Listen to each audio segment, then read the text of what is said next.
What's going on? Josh McCarty and Stokes from Built in Buffalo. And today we want to talk about a couple of players the Bills brought back this week, David Quessenberry and Jordan Phillips. Stokes, let's start with Jordan Phillips because he is really the ultimate tease. His highest of highs make him look like a very high impact player that's capable of being on that Pro Bowl level.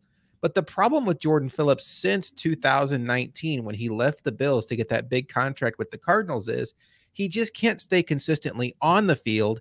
And even when he is on the field, his effort isn't consistent. Yeah, I think that the reason that I would imagine the reason that they're signing him back is for those high moments, and when he's right and when he's doing well, he is one of the premier interior defensive tackles because of his size, because he can get to the quarterback, and because it seems like when he grabs someone, they're going to go down, and that's a big thing that we need on that defensive front.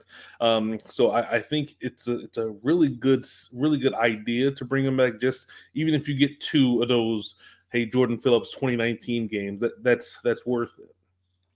He really started off strong last year in the opener against the Rams. He got Matt Stafford to the ground twice. The problem is he didn't get a sack the rest of the way.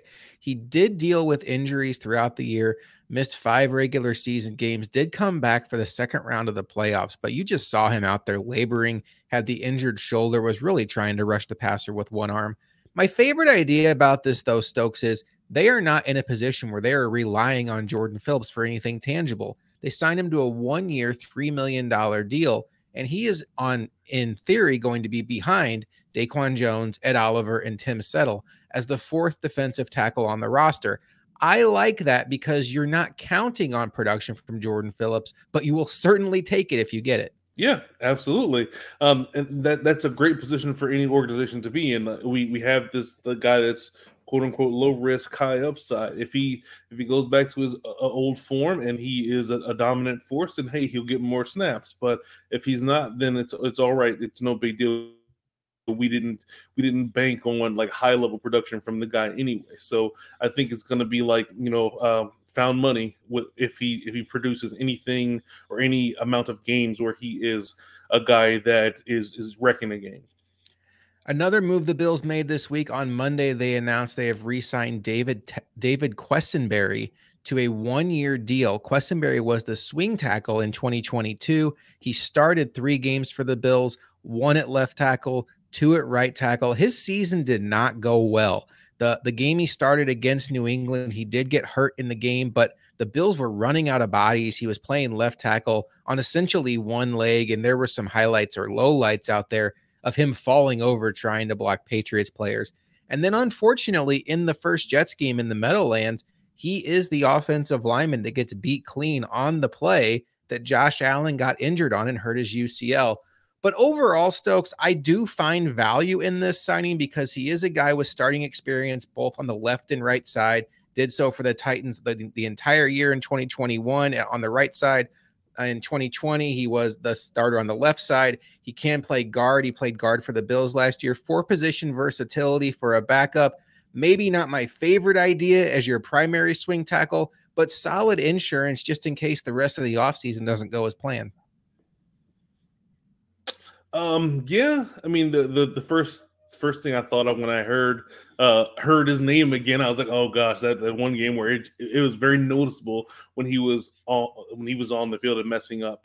I think when you have offensive line, you can never have enough starting experience when it comes to guys on the offensive line, and a guy that has played 4 different positions and played them at the NFL level.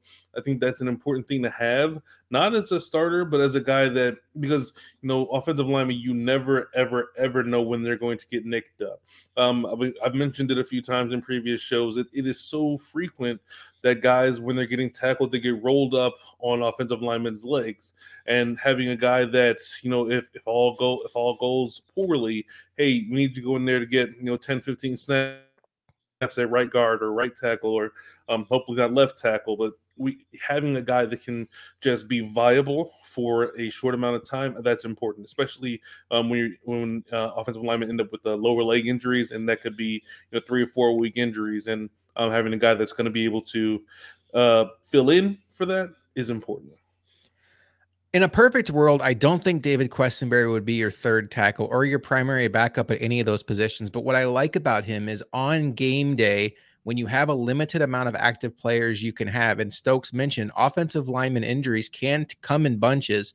And if you have a bad game where you lose a couple of guys, it is very valuable to have a veteran on your roster like Quessenberry who has experience playing 4 different positions that can at least get you out of a game, get you to the next practice week where you can regroup and come up with a better plan going into the next game. My final thought on both of these signing, Stokes, both with Phillips and Quessenberry, is while I don't know that either of them necessarily move the meter, I think we've seen a pattern now with Brandon Beam with some of his out of the building signings he's made, some of the moves he's made to retain some players. I do think he has put himself in a position now where he doesn't have to go into the draft and find an impact defensive tackle. If the board doesn't fall a certain way, he doesn't have to force the offensive line pick at tackle if he doesn't love the player that's there at 27 or on day 2. Quessenberry and Phillips are strong enough players that the Bills have to at least feel like they're not in a panic situation in either one of those positions. And going into a draft, that's exactly what you want, because you don't want to be going into a draft with a desperation situation at any position. Yeah, absolutely. You don't want to be in a position where you have to take the 50th best player on your board just because they fit whatever need you fill in that situation, especially in the first round. We want to take guys that are best player available, and make sure we're adding to the overall pot of talented players. And I think that Brandon Beane has put the Bills in a good enough position where that is, as you mentioned, it's not going to be a situation where they're trying to find something to fit this. They're just going to pick the best guy that fits whatever they feel is the need at that time, and it should be a guy that is highly rated on their board, rather than a guy that just, hey, everyone else has been taken at this spot, so we have to settle for this guy just in case he doesn't fall to our next pick. Absolutely. You need to be drafting for the future. It's not just about this year. It's about for the next 5, hopefully 10 years. And you want to have the flexibility to take the best player available, regardless of position or immediate need. Let us know in the comments what you think about these 2 moves the Bills made this week. I do think we are on the tail end of free agency. The Bills are still being rumored to DeAndre Hopkins. I know Brandon Beane threw some cold water on that. I did talk about that in a previous Quick Hits episode, but I still think the Bills are in the mix there until that does get resolved. And please, if you could like, comment, and subscribe, it does help us out so much with these videos as we are trying to build up this channel to make Built in Buffalo YouTube your one-stop shop for all Buffalo Bills off-season news. We will see you next time on Built in Buffalo Quick Hits.